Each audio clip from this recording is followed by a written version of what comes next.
হুজুর আমার বসে রয়েছে। একজন ব্যক্তি আবু গালেব ফয়জুল্লাহ তিনি হযরত বড় পীর আব্দুল কাদের জিলানীর কাছে আসলেন। হুজুরের কাছে এসে বলছে, হুজুর আমার বাড়িতে আপনাকে দাওয়াত করলাম, দাওয়াতটা কবুল করতে হবে। কেউ যদি দাওয়াত করে, আবার অনেকে কবুল করব, কবুল করি না, কবুল করব।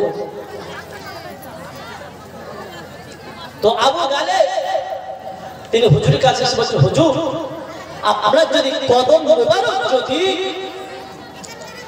আমার বাড়িতে রাখেন তাহলে আমি বিরাট ধন্য হয়ে যাব। হুজুর শুধু তাই নয়, আমার একজন সন্তান কুষ্ঠরোগী। এই কুষ্ঠরোগী যাদের হয়, হাত পা বেঁকা থাকে না, থাকে তো, বেঁকা থাকে। তো হুজুর আমার দাওয়াত কবুল করলে, যে তারিখে যাওয়ার জন্য বলেছে সেই তারিখে হুজুর আমার গেলেন। গিয়ে দেখে তার একজন সঙ্গী আলী হাইবাতে ওখানে বসে আছে, আরো লোকজন রয়েছে। বাড়িওয়ালা আবু গালেব তিনি সমস্ত লোকগুলোকে বসিয়ে প্রত্যেকের প্লেটে প্লেটে খাদ্য দিয়েছে।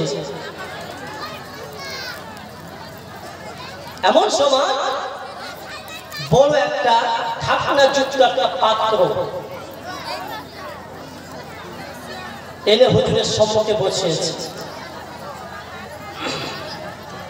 এখন সবাই চিন্তা করছে কি ব্যাপার, আমাদের খেতে দিয়ে এদের বড় হাড়িয়ে দেখে বসে রেখেছে, একটা খারাপ জিনিস।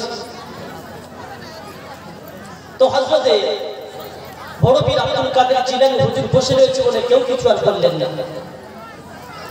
তো এমন অবস্থায় হযরতে বড় পীর আব্দুল কাদের জিলানী তিনি বলছে, ও আমার সঙ্গী আলী হাইবাতে ঢাকনাটা উঁচু করো। এখন ঢাকনা উঁচু করেছে, তার ভিতর থেকে সেই কুষ্ঠরোগীটা বেরিয়েছে। এখন বলে, এইরকম যদি পরিস্থিতি হয়, প্রত্যেকের সামনে যদি ভাত থাকে, খেতে রুজবে?